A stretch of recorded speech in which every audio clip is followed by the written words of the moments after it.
Oh, Lazy fox jumped over the moon. Is that right? how now, brown cow?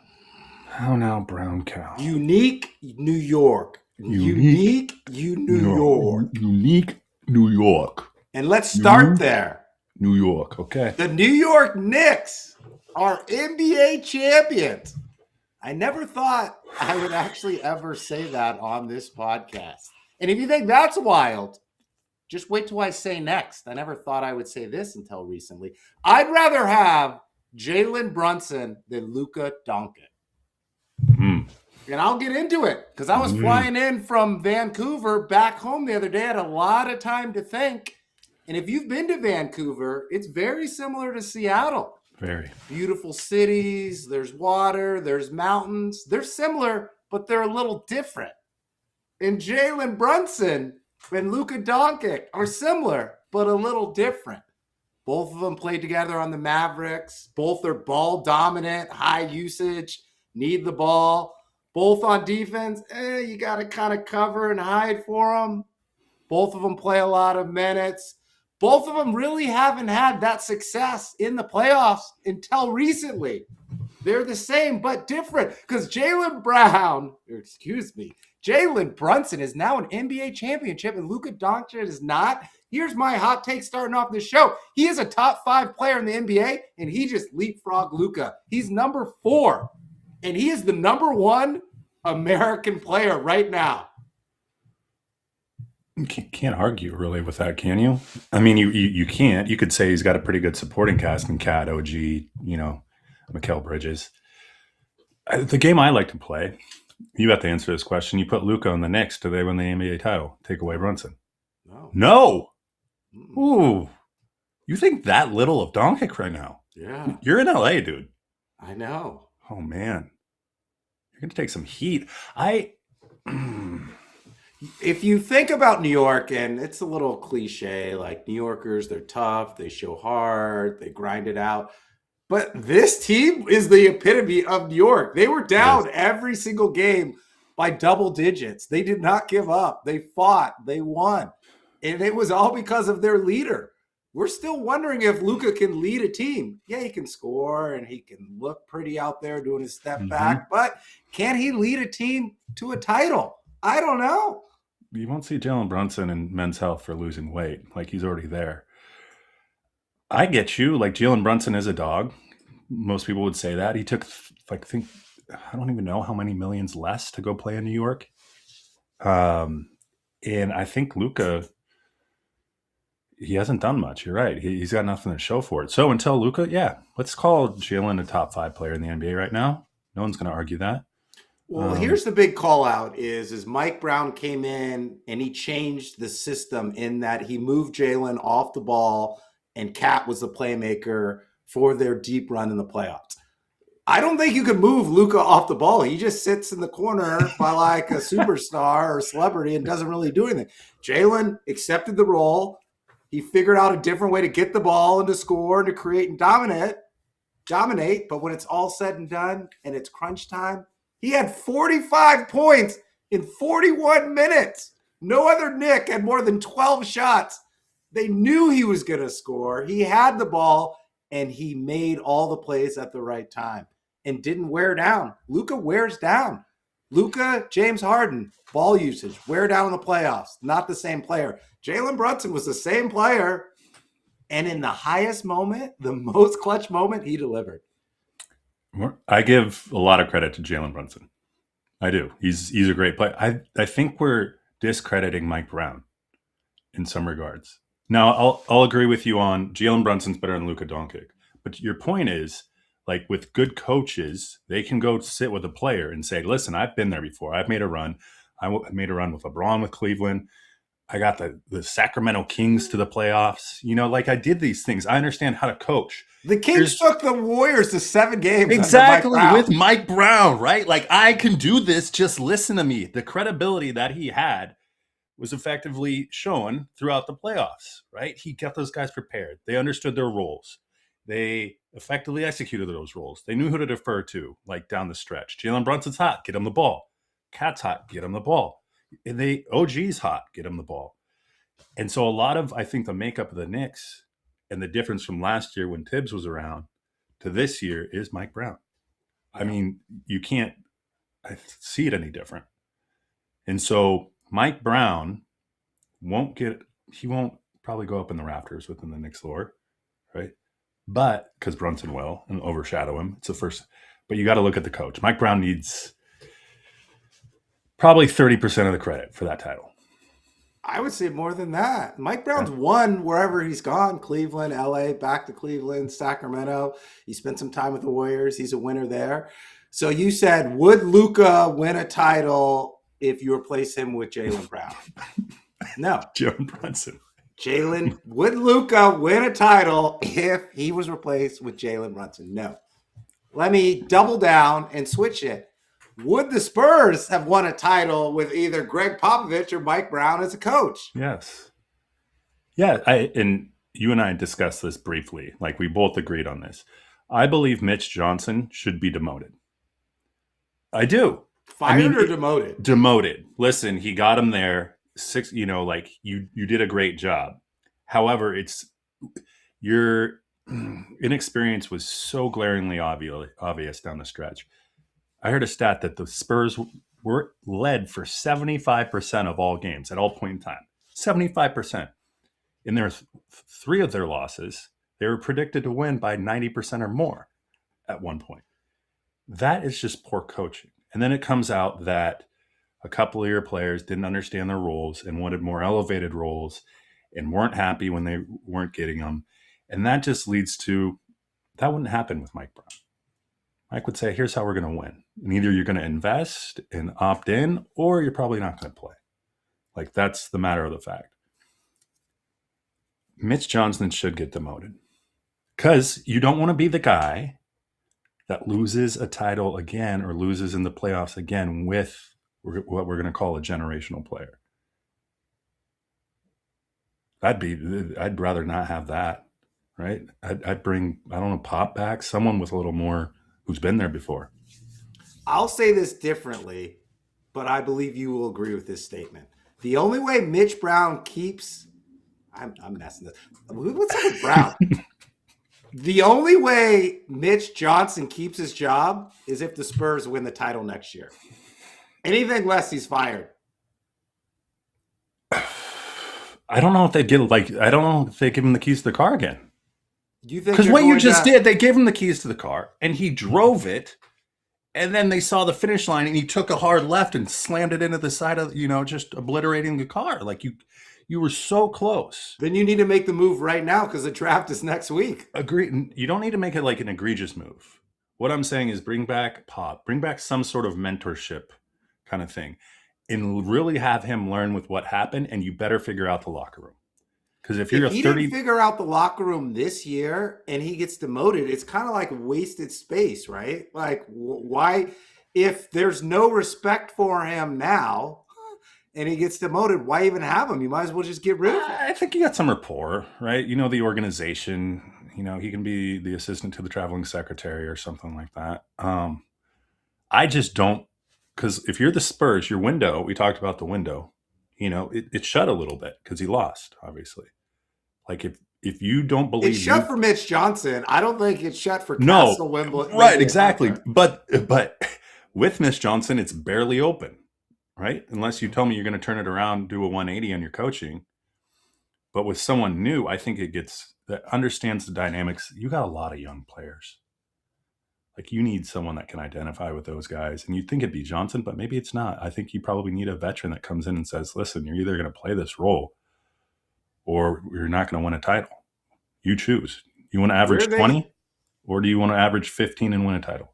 Where they struggled down the stretch was the fourth quarter, offensive execution, getting their stars the ball in the right positions. So what they will do, I don't think they're going to fire Mitch Johnson. I don't think they'll demote him. What they should do is they need to bring in an associate head coach who's offensive minded, who can scheme up ways to get easier shots down the stretch. Like, that is the first thing the Spurs should do. The second thing, they need to start and play Dylan Harper.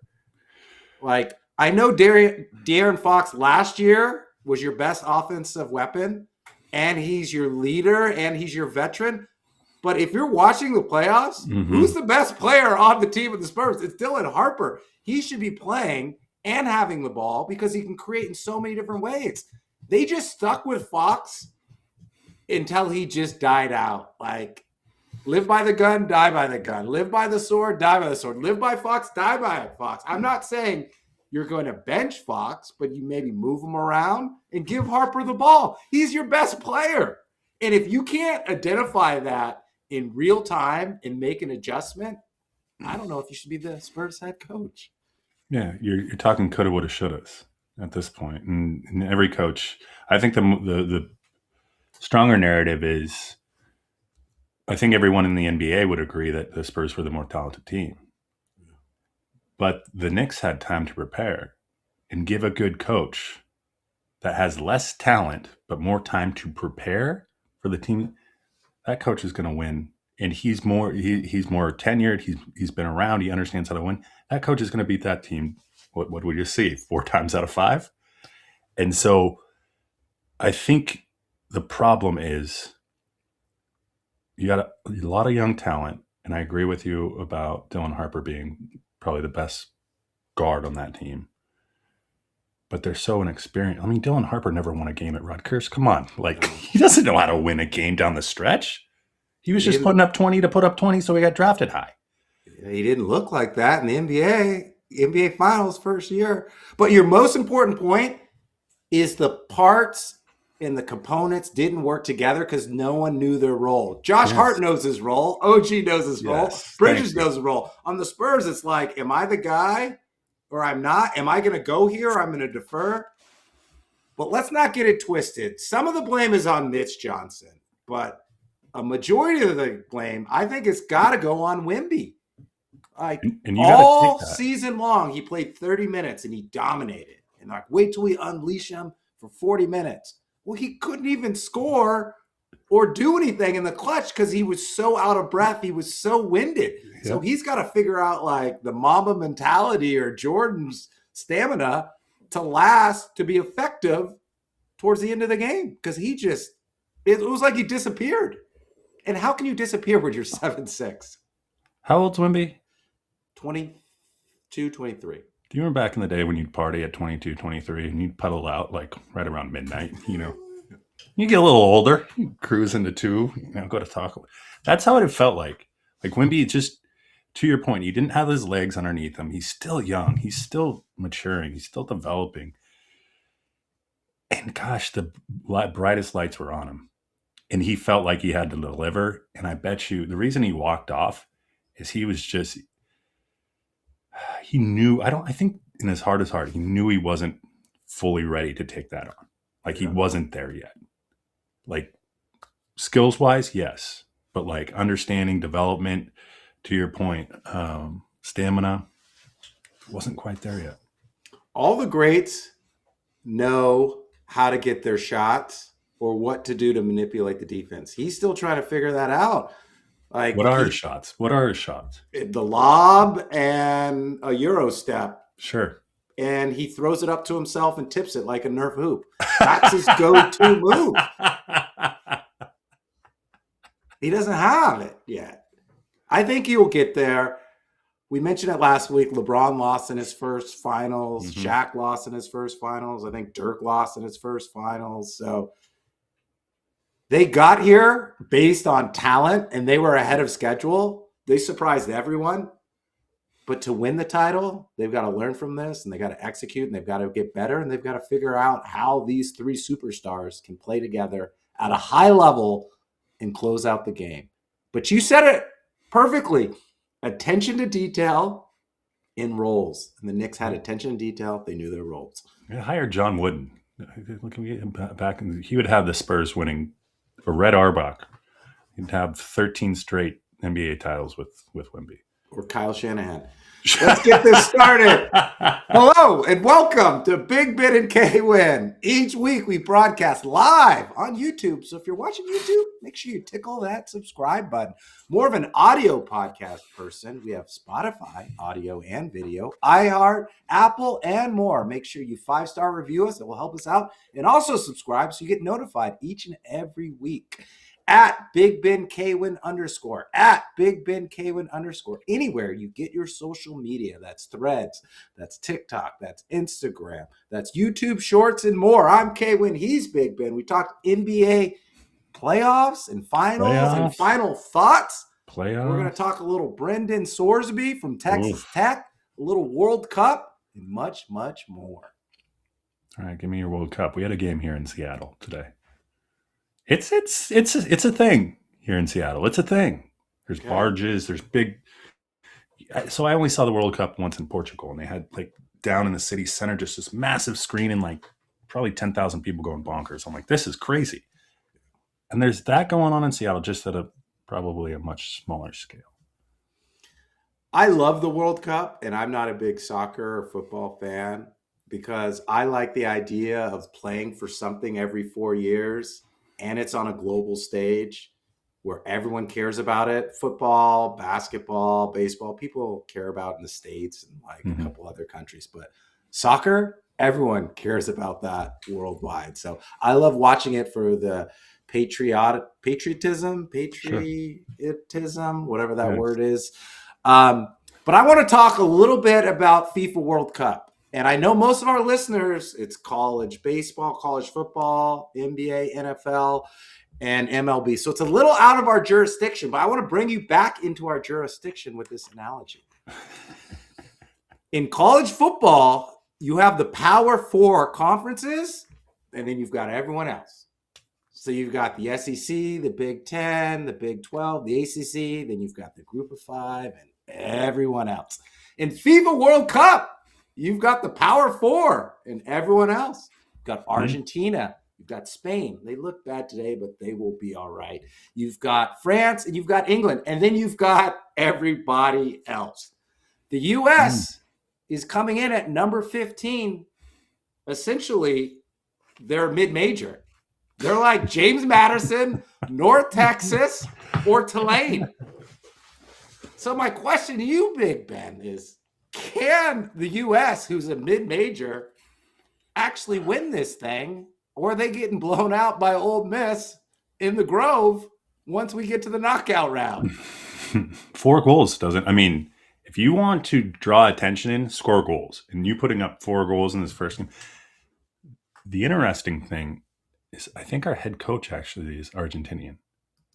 Like we had to go outside of our own country to find a good coach that knew soccer well enough to actually. A lot of new players, a lot of players that I think Pulisic probably the most well-known player. He scored already in the game. I will tell you one thing. I walked into Dick's Sporting Goods the day after the game. The line is, it is just open. People are ripping stuff off, getting jerseys. World Cup's something. The U.S., and where I'm going with this, there's momentum. There's a lot of mo behind the United States. There's a lot of momentum around James Madison, too. Exactly. They're a 15 seed. They just knocked off, well, probably, let's just say they're last 4 in and they just won their first 4 in the game. But it doesn't hurt that the NHL Stanley Cup finals are over. NBA finals are over. College World Series is going to wrap up. There's going to be a lot more focus on these games. And the fact that they're taking place in the States or in North America, there's going to be a lot more attention. Yeah, I think there's a good chance. There's a decent chance. There's always that chance. I mean, Spain, couldn't score a goal against the smallest little island off the coast of like South Africa or something today. Anything could happen. These guys are kicking the ball. It takes us one good try, own goal. Who knows? The strength of schedule where there's the favorable schedule early on in college sports, and then you get to the conference and it gets more competitive. That's what we're seeing right now. Paraguay's ranked 41st. They should have scored 4 goals. I could have scored 4 goals. Whoa. Stop there. I'm just saying it's favorable scheduling for the U.S. to advance in pool play. So the top 2 teams in each pool advance, as well as the top 8 3 seeds advance. So USA is going to advance. Book it. Kwin said it. No Kwin jinx here. We're going to advance. Okay. Then what? we're going to get crushed like Northern Texas, Tulane, or James Madison, because Oregon is Spain. Then you've got France. I didn't even name Brazil. You've got Ronaldo's team, who's Ronaldo. Portugal. They're good. Yeah. Turkey lost to Australia, but Turkey's still pretty good as well. I'm just saying, U.S. soccer fans, enjoy this. Enjoy the next couple weeks. Paint your face. Raise the flag. Put your hand on your heart. Sing the national anthem and soak it up. Because once the Power 4 schools get to the knockout round, it's good night. We are highly capable of winning early. Winning late, no chance. Our next opponent is Australia here in Seattle on the 19th, Juneteenth. And I read an article. This is going to be an interesting. The Aussies, they're called the Socketeers or something along those lines. The Aussies are bringing something like 35,000 people here.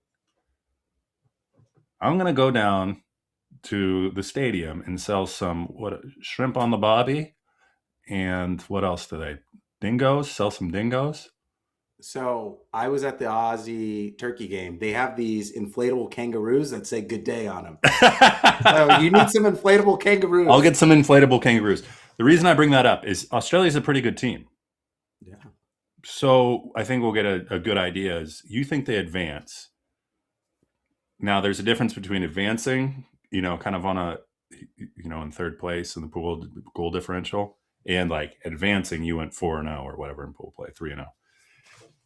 Australia, I think, is probably going to wax them, put them back in their place, and then we'll see what happens from there. They might not get out of pool play. They're getting Paraguay is number 4. They already beat them. They're up 4 goals. They'll beat Australia. I don't know. Whoa! Hat bet.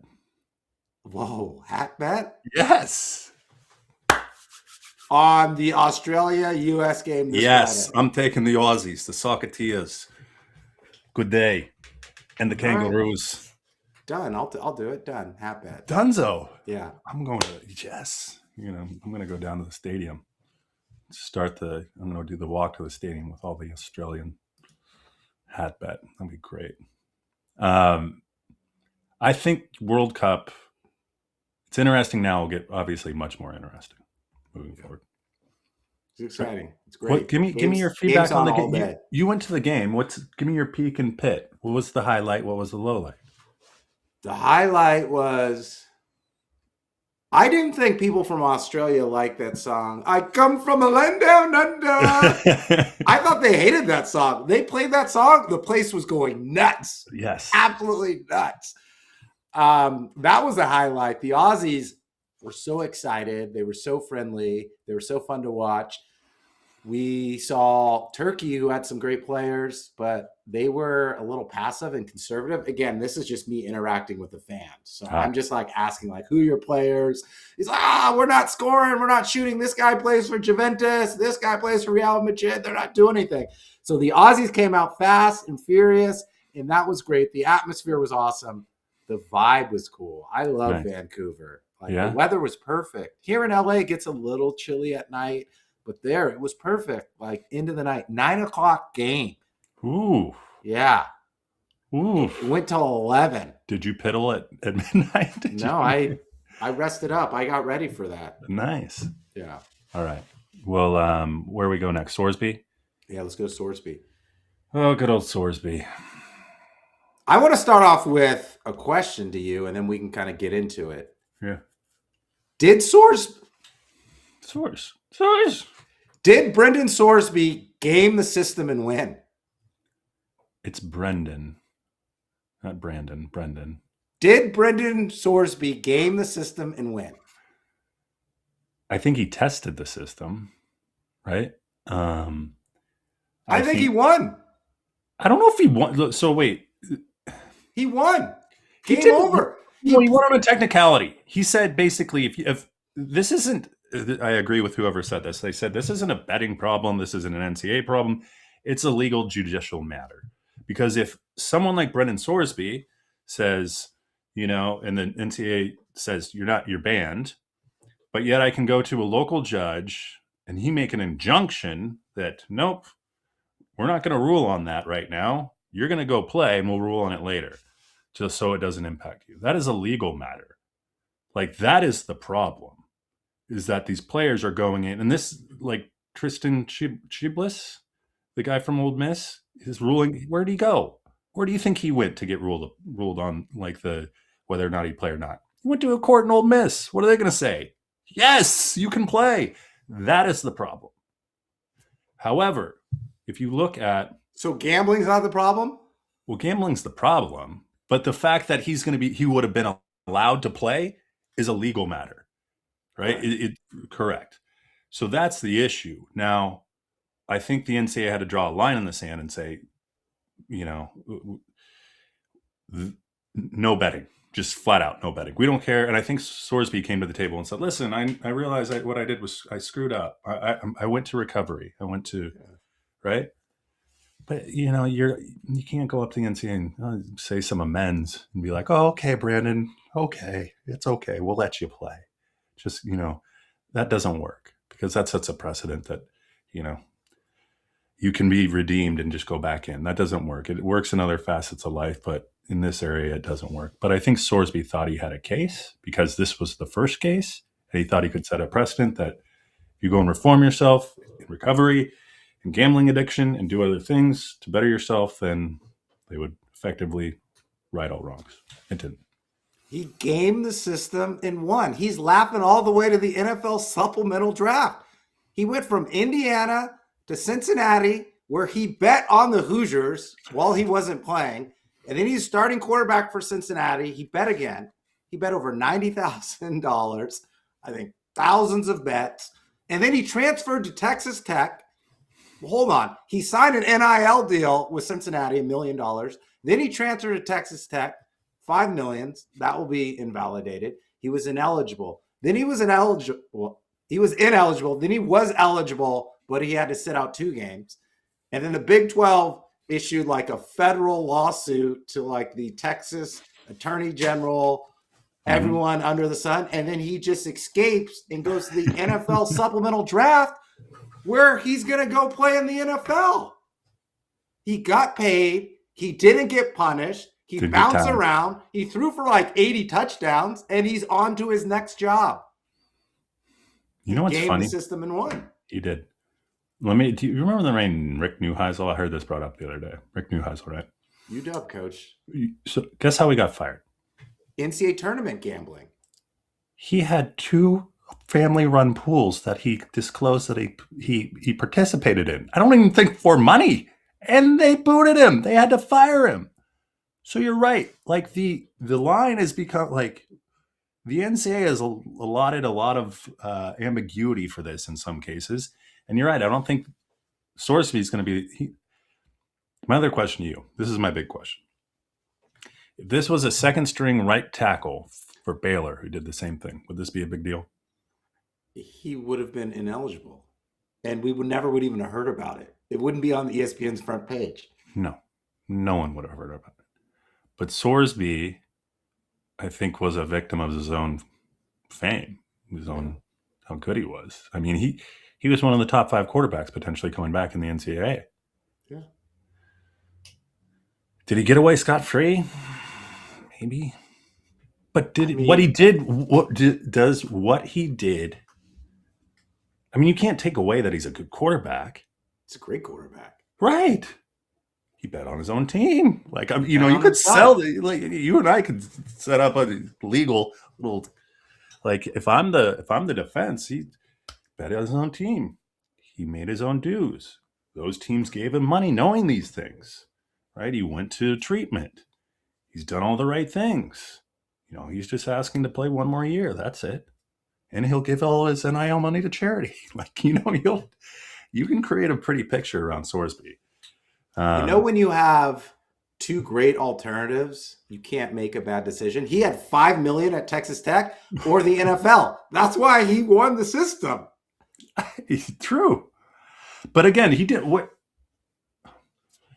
I think what you're insinuating is that a cop car should have pulled up and put him in the back of the car. I'm just saying he didn't miss any time. Right. He wasn't ineligible. He didn't hurt his draft stocks status because the NFL supplemental draft, it's like an auction draft for fantasy football where you place a bid. So if you place a bid on, I think he's worth a 4th round pick, you can get him if you're the highest bidder, and then you don't have a 4th round pick the next year. NFL execs are saying he's worth an NFL 2nd round pick. So he's going to make money. He's going to go to the Jets or the Cardinals or probably the Browns, and he's going to be fine. Okay. I think he deserves that. No, he definitely deserves it. But you just want to villainize him.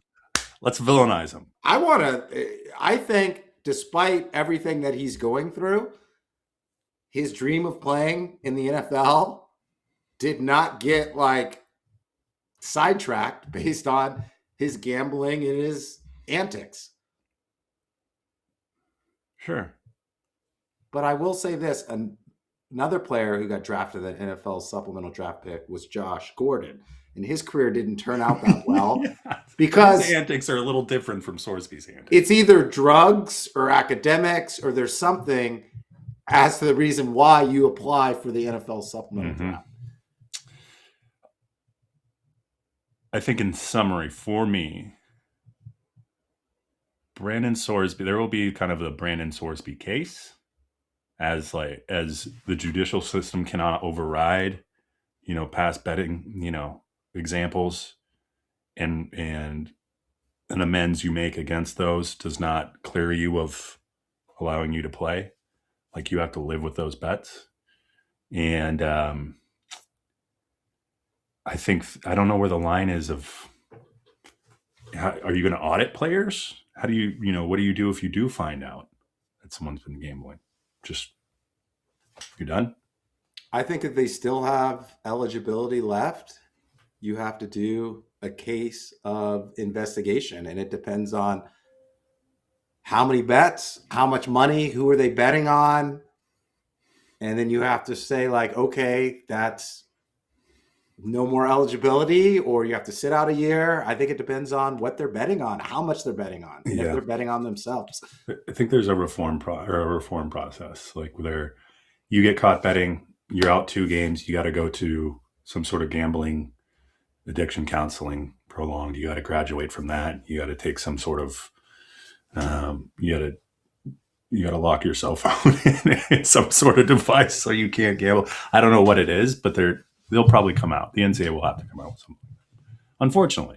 Yeah.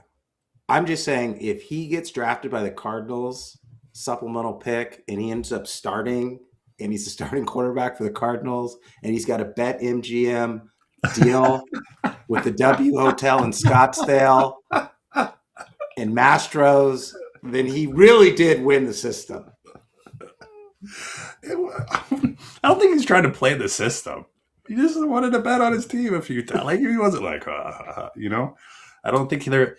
But we don't know if he won on information. Do we not know? We don't know? Or we don't know. We don't know. Yeah. There'll be a 30 for 30 or something. I will watch that 30. Listen, Brandon, now that you're a 3-time All-Pro quarterback and 2 Super Bowls, tell us what you actually did back in the day. Really rile you up. That's all I got. That's all you got? Yeah, you got anything else? No, I had a theory for you. We can talk about it next time. Okay. Until next time, make sure you follow us, subscribe, and like our post and our YouTube content. We are at Big Ben K Win _ anywhere on social media. That's Threads, that's X, that's TikTok. Don't forget to follow the Discord. Each and every week, a brand new episode. So if you're watching this on YouTube, or if you're an audio podcast person like Spotify, iHeart, or Apple, make sure you subscribe and 5-star us. I'm K Win, he's Big Ben, and we're going to bring down the house. Come on, you're better than that. Boom shakalaka? Do you just want to do NBA Jam reference? We are going to... He's on fire! We are getting shenanigans with Sorsby. I would hang out with Sorsby. I'm not. No? Maybe get a mole. Maybe he'll give you his mole. Who would be the mole at Cincinnati? Why is he placing bets? We've watched the TV show Entourage. You got to have a turtle in your group of friends. Right, yes. And Turtle's placing those bets. You need a fall guy out of your friend group. I actually wrote this down. You think he's using his government ID when he signs in for the betting app? You see that? Encrypted anonymous betting. That's what they need. We need to invent that. Remember Signal? Where you'd be like, it's encrypted, all that stuff. We need encrypted anonymous betting. You come up, you get a token for those bets. You hold on to that token. The token's reference to those bets in the future. You get paid on that. No one needs to know who you are. That's called Bitcoin. Let's just do a straight cash. Like the cash will arrive at your house. Wow, just duffel bag boys are back. We're looking at another service, the Duffel Bag Boys in every city. Oh. I guarantee you every bookie has his list of college quarterbacks and he's DM'd or reached out to all of them. Like, you think so? 100%. In all seriousness, I guarantee a lot of these professional paid for play athletes are getting hit up by people and they just have to be smart about it, right? Like, I'm sure you could end up hanging out with the wrong people and making a bad decision at like 18 or 19. Yeah, the Rutgers QB is going to be the first guy. You want concrete on your feet, buddy? Throw you in the Hudson real quick. Need you to throw 2 INTs in the second quarter. Or you're done. The Sopranos. The Sopranos revamped. Boom. Boom. Well, I'm blowing up.